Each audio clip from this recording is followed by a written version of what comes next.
All right. Well, it's 12:30, and in the interest of keeping the trains running on time, we're gonna start right now.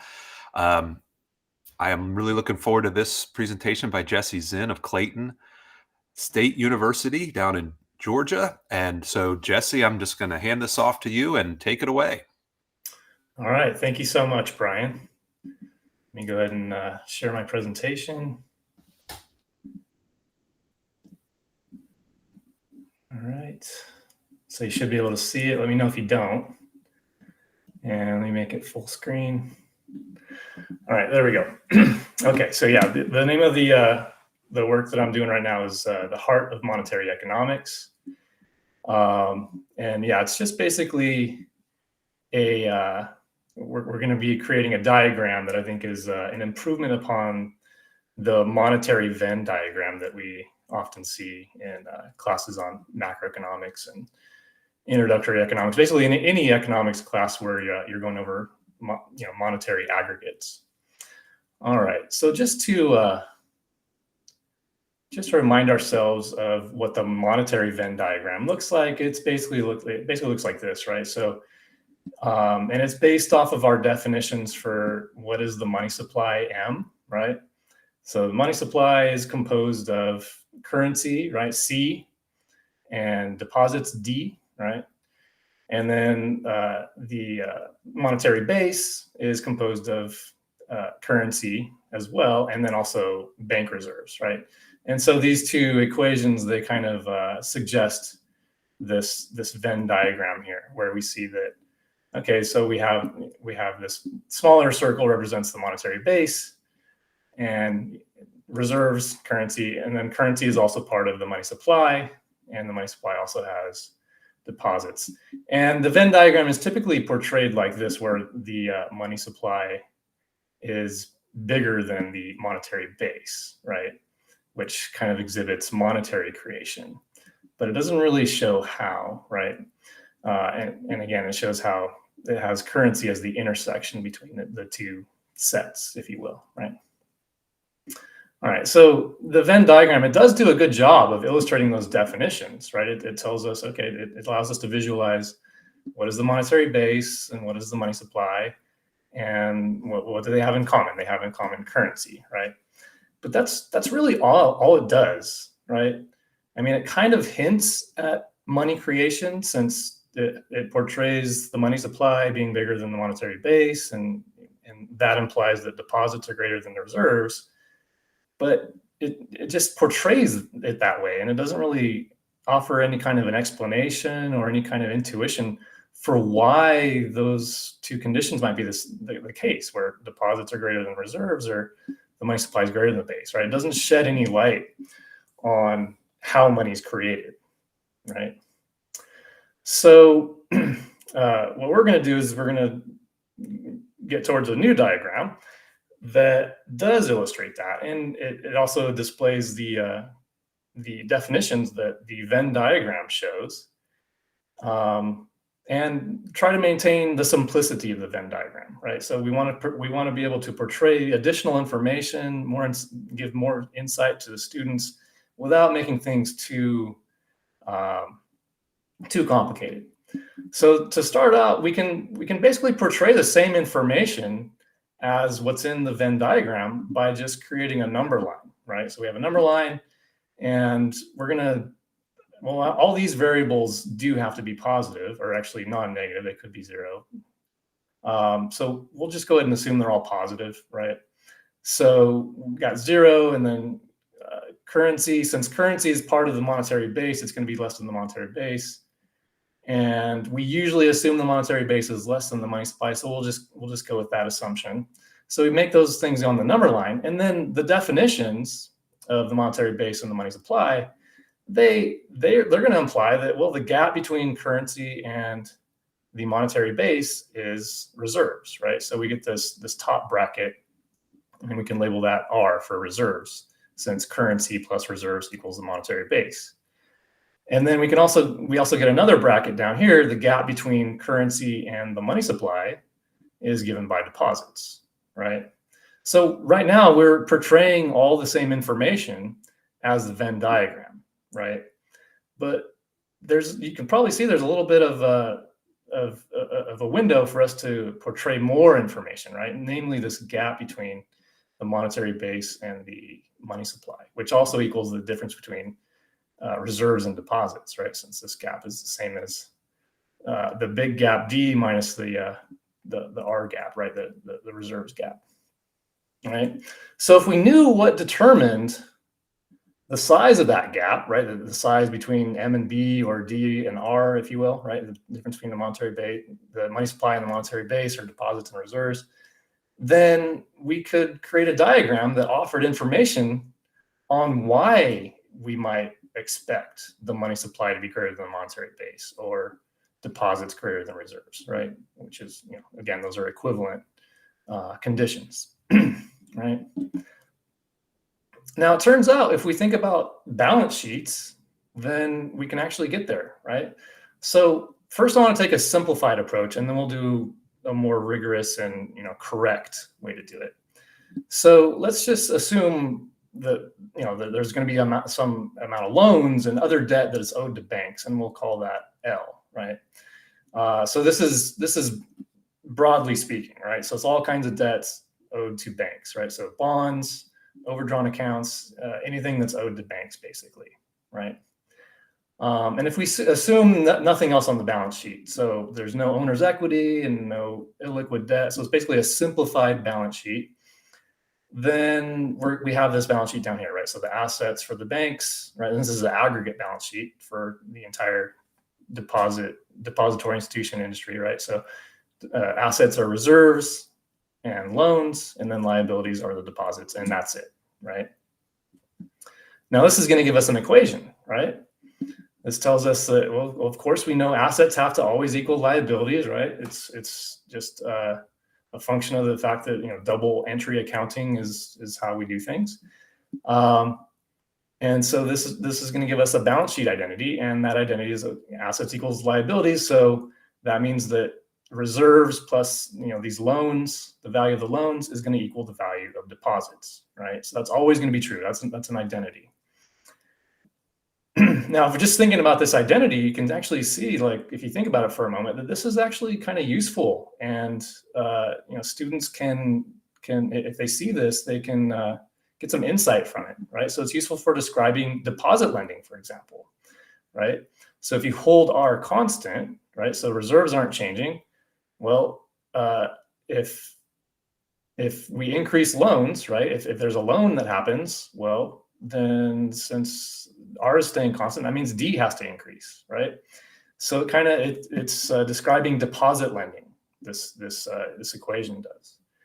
But we could also think of it in terms of currency lending as well, right? And currency lending, you might think, oh, that doesn't happen anymore, but it does happen, because anytime somebody withdraws from their account and they're overdrawing and they're withdrawing cash, that's actually a loan. That's actually considered a loan. So currency lending does still happen. In fact, in some countries, it happens pretty often, right?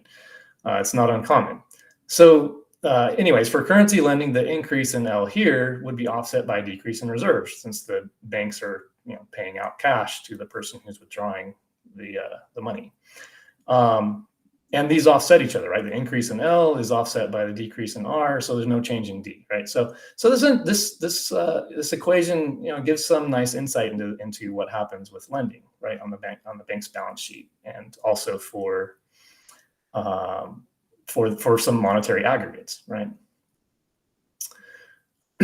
Okay, now we can rearrange this bank's balance sheet identity so that the value of loans equals the value of deposits minus reserves, right? It's just basic arithmetic, just subtract R from both sides and you get this equation.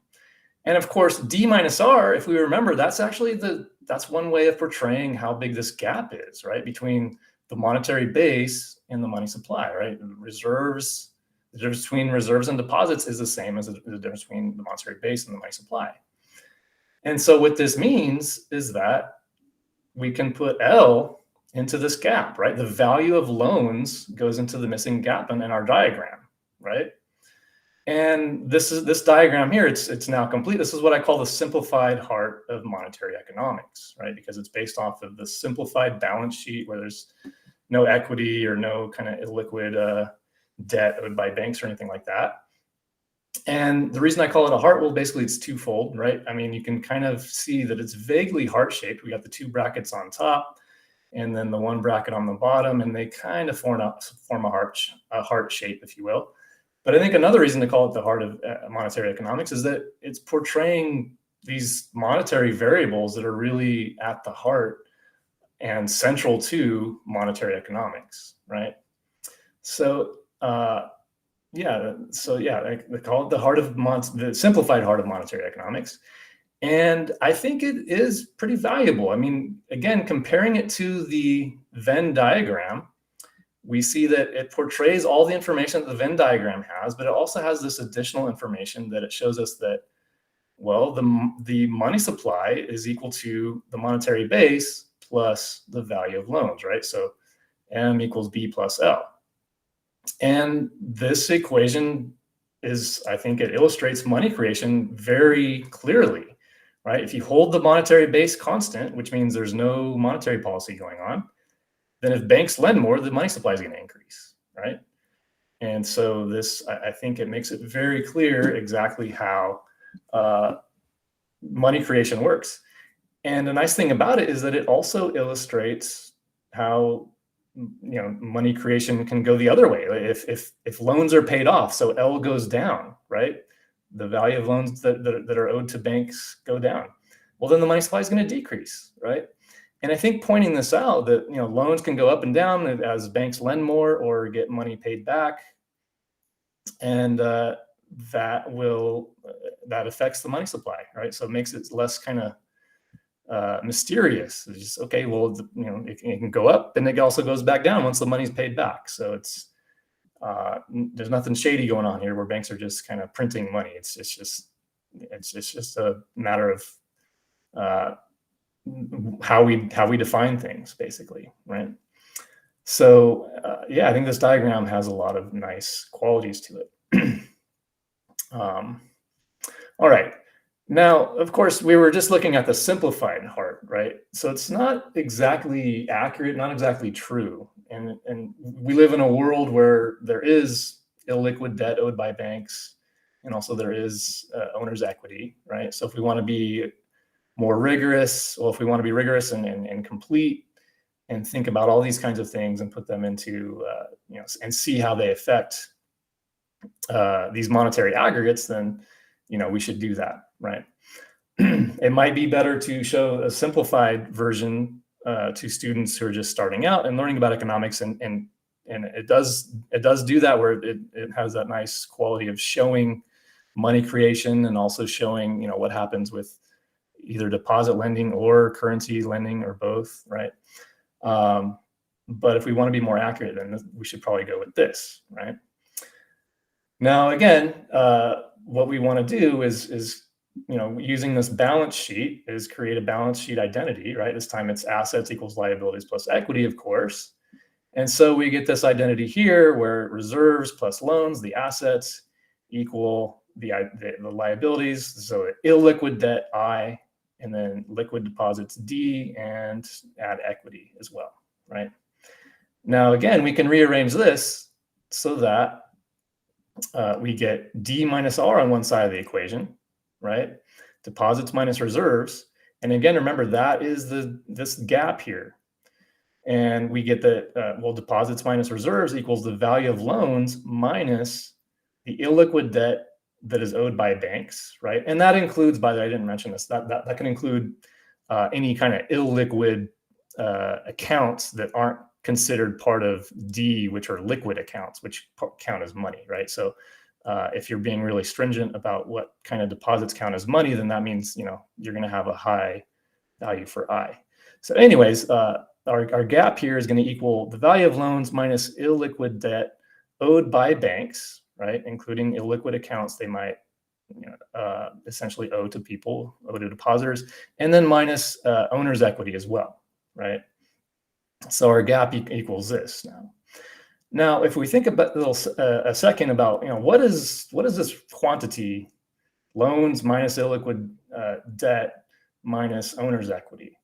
Well, if you think about it for a second, it's actually illiquid financing provided by the banks, right? That's L. Again, L is not just loans; it's loans and bonds and basically anything that's owed to banks, right? Any kind of financial um, debt owed to banks. Net of the amount of illiquid funds used to finance the banks themselves, right? The I is the illiquid debt owed by banks, and then the equity, you can think of that as essentially money that's illiquid, right, from the bank owner's perspective, because they can't just withdraw all of that easily. It's not gonna it's going to take a while for that to happen if they want to get the full value of E out. So yeah, basically, the financing provided by banks in the form of all the loans and everything, net of the amount of illiquid funds used to finance the banks themselves, right? And in another paper, which kind of spurred me to write the paper that we're talking about here, I define this as net financing, right? Because it's, again, financing provided by banks, net of illiquid funds used to finance the banks themselves, right? And so I put this variable F here, which is net financing. We can place that in the gap. And so that gives us the heart of monetary economics, right? And this is the the full version, the rigorous version, where we're accounting for everything, right? Not the simplified version where it's just loans up here, right? It's very similar to loans, but it's basically loans net of illiquid funds that have been used to finance the banks, right? And again, similar to with the simplified version, we see that it shows money creation, right? You start with the monetary base, and to get to the value of the money supply, it's basically equal to this net financing, right? The amount of loans generated by banks minus the illiquid debt that they owe. And it shows off deposit lending, just as with the simplified version, right? We still have the R plus F equals D, right? So this time it's F instead of L. But it also illustrates the two definitions, right? So it does everything that the Venn diagram does.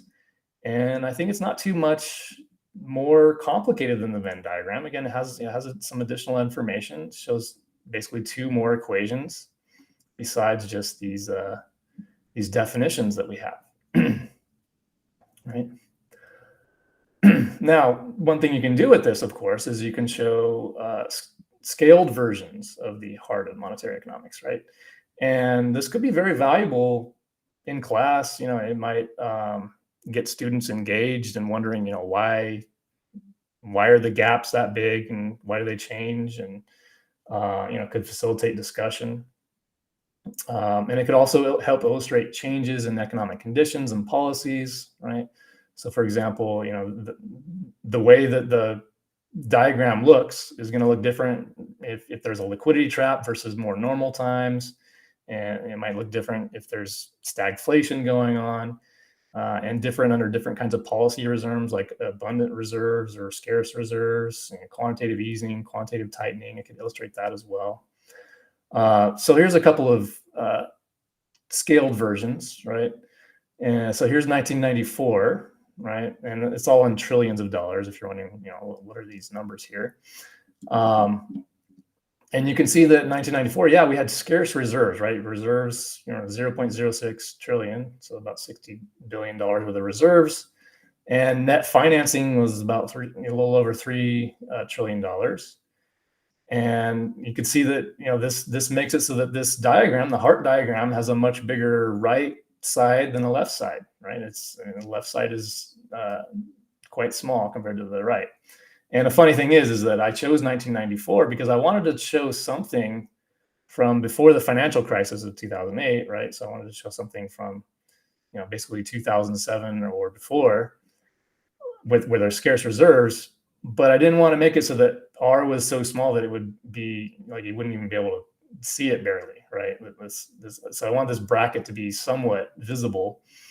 But if you look at what it would be for, like, say 2007, it's almost like it's not there, right? Like the actual ratio of like F to R, of the net financing to reserves there, was actually over 150.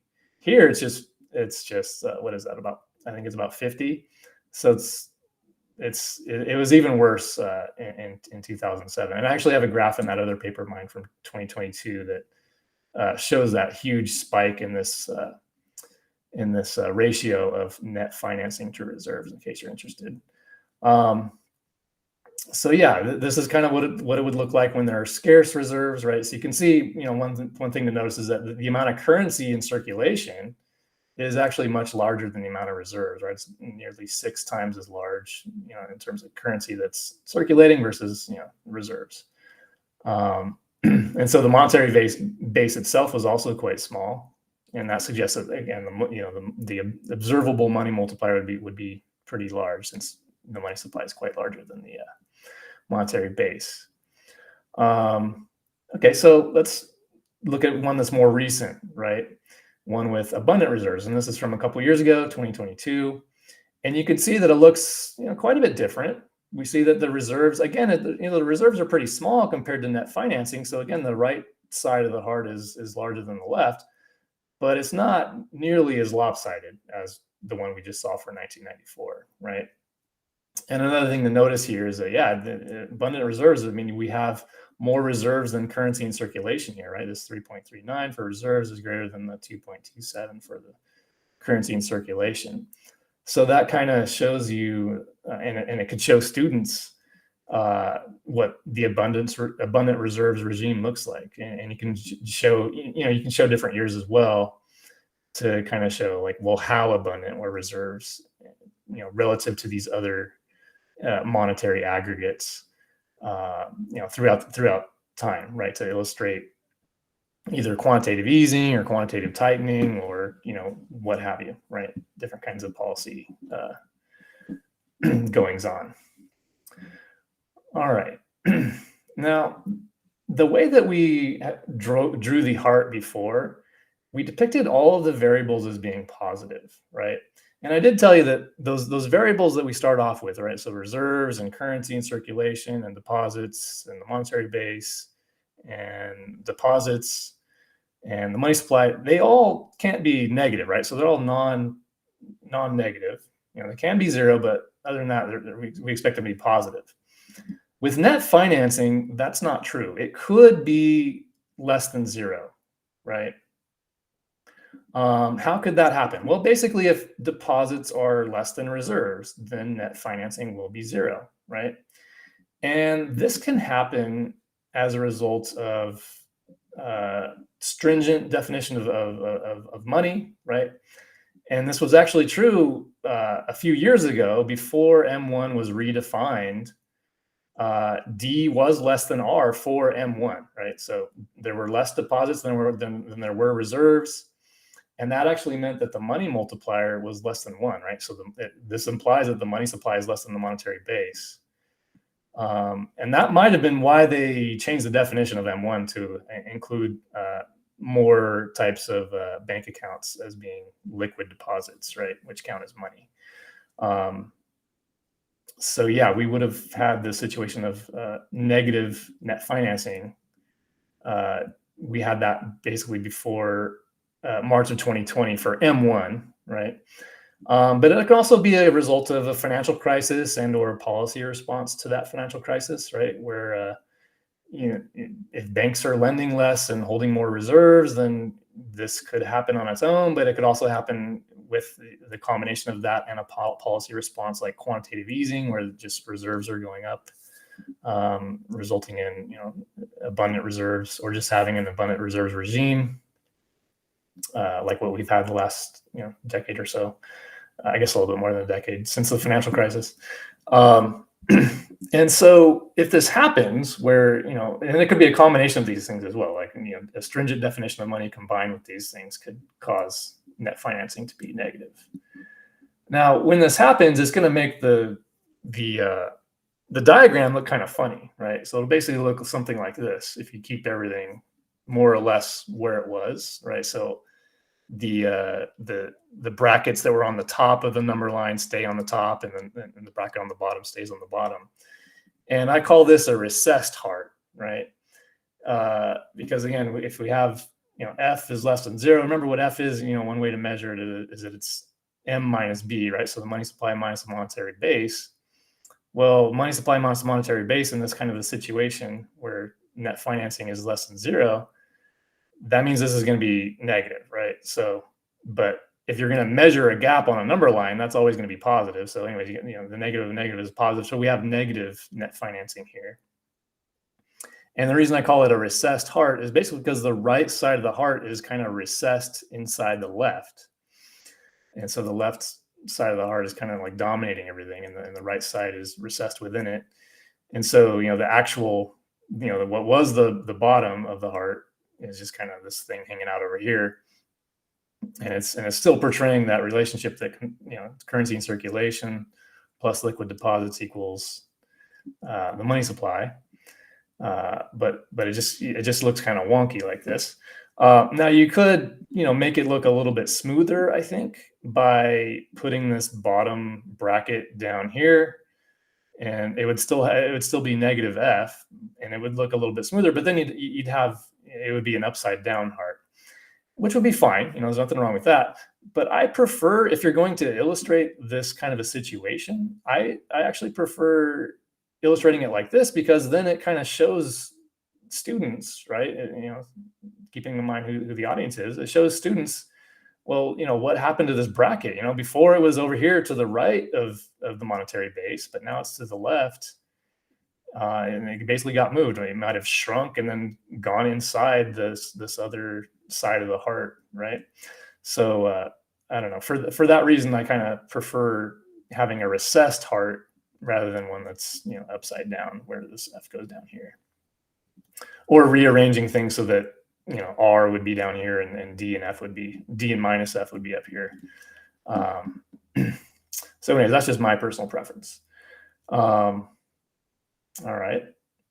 Now there's actually another diagram that we could have built, and it's kind of funny because this is actually one that I came across when I was writing that other paper. I was trying to illustrate something else. Like, I was comparing all these different ratios and trying to explain, why this one's larger than that one, and that one's, so on and so forth. So I actually came up with this one first, but then I realized that there's another one, and that's the one that I kind of call the heart of monetary economics. But there is this other one, right? So it's possible to construct another heart, and it has the exact same information as the other one, right? It has all the definitions, right? We have that reserves plus currency equals the monetary base. And we have that liquid deposits D plus currency C equals the money supply. And it also shows you that, well, if you add the monetary base and you add net financing, then you get the money supply. And it also shows you that, let's see, what are we missing? Oh, yeah. Reserves plus net financing equals deposits, right? Which again kind of shows, it illustrates how deposits are affected by lending, right? So yeah, it has all the same information as the heart. And again, that's more information than the monetary Venn diagram that is currently used so widely. But I prefer the original heart because it treats F as a gap variable, if you will. So, it has F on a bracket rather than on the number line. Because the reason I prefer that is because I think it kind of illustrates monetary, or it illustrates money creation a little bit better, right? So here it's like, okay, if we're gonna imagine money creation going on or illustrate money creation going on, that would be banks lending, which means increase in F, right? And what that would mean would be basically, okay, well, that means the entire diagram is basically going to translate or shift to the right? So it's like a rightward translation. And I think it's a little bit better in the other diagram, right? The other diagram that we built before. The way it illustrates money creation is it has the monetary base on the axis right here in the D position. And then it shows money creation. Well, if it's like, okay, the size of this gap here that is C, on the other graph, it's F. And so it shows you, well, if F increases, if this gap widens, then holding the monetary base constant, then the money supply is going to grow. So that's why I prefer the other graph and give it a special name, the monetary heart of that, the heart of monetary economics. Whereas I just say that this one's similar to it, right? It's just because I think it kind of portrays uh, money creation a little bit more naturally, right? Now it turns out that it's just those two, right? So out of all the possible heart diagrams where we put these 6 variables in the diagram somewhere, and that means there's 6 factorial, which is 720 possibilities. The only 2 that actually make sense are those 2 that I showed you, right? So the heart of monetary economics, and then the one on the last slide, the one that I say is similar, right? So these 2 heart figures are the only diagrams with that general shape that are capable of displaying these variables while satisfying the balance sheet identity, as well as the definitions that we have for the money supply, net financing, and the monetary base. All right, so just to give you guys an idea of, a sketch of the proof, they basically say, okay, well, imagine we have this heart diagram and we have these placeholder variables, right? So x1, x2, and all the way through x6. Now, if we think about this for a second, we notice that, okay, well, the money supply actually has to be the biggest of all the variables, assuming net financing is greater than 0, right? Like I showed you before that, if net financing is negative, then the money supply is actually less than the monetary base, right? You get that weird situation. But if we assume that net financing is positive, then the money supply has to be the greatest of all these variables, right? There's no variable that is larger out of these 6 than the money supply. And that means that it has to go in this X5 position, right? So we have that nailed down. Now, once we have that nailed down, that actually implies that X1 has to equal R. And if you look at both of those diagrams we built, R goes here and M goes here, and it's just the other variables that are kind of switching around, right?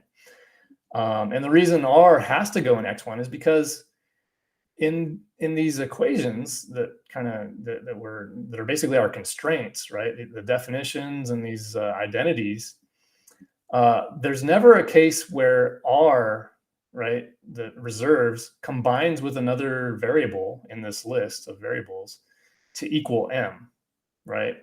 And if you look at this, all the relationships here of the x's in this placeholder in this diagram, x1 is the only x that doesn't combine with another x to equal x5. And so that's why x1 has to be where reserves goes, right? The value of reserves has to be where at x1. Now this actually leaves 2 cases, right? Just because of the way that these things work, where the monetary base is going to be bigger than reserves and currency. And then another definition that's not in here is that, well, actually not a definition, but an identity is that deposits equal net financing plus reserves. That means deposits have to be bigger than net financing reserves. Well, that means that these 2 variables, right, the monetary base and the net financing, they have to either go in the X4 position or the X6 position, because X4 is bigger than X3 and X6 is bigger than X2, right?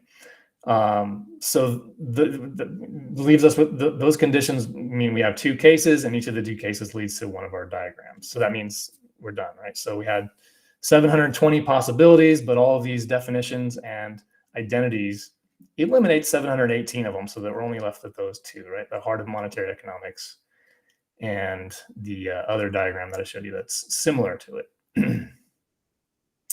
All right. Well, that's actually the end of what I have prepared. So I wanted to say thank you and ask if there are any questions and show off this heart that I made that's actually looking more like a heart and even has an arrow going through it. So yeah, I'll go ahead and open it up if in case anybody has any questions.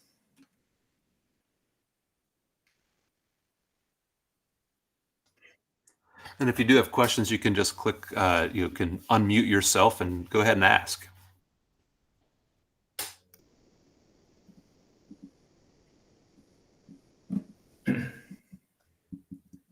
All right. Well, I'll ask a question. How do your students react to this? What's the general feel?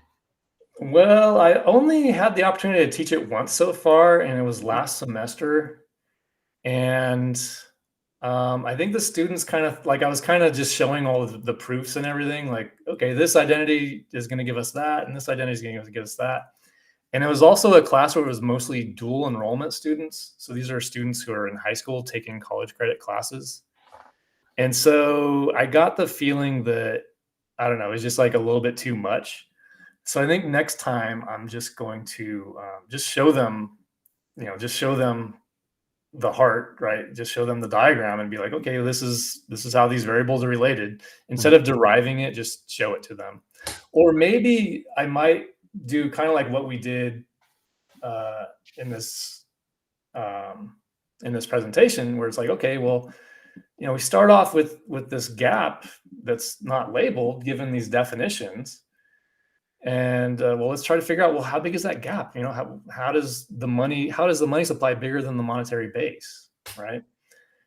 And just kind of figure it out from there. So I'm still kind of trying to figure out like what might be the best approach, but I think that there's it could be useful, this diagram, because it does display more information, and it's really not too much more complicated than the Venn diagram. So I think it has the chance to be something that the people find useful.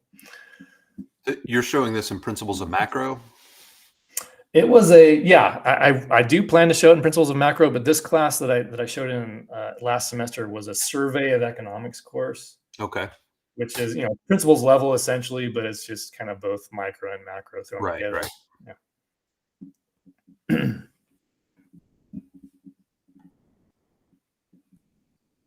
All right. Any other questions out there?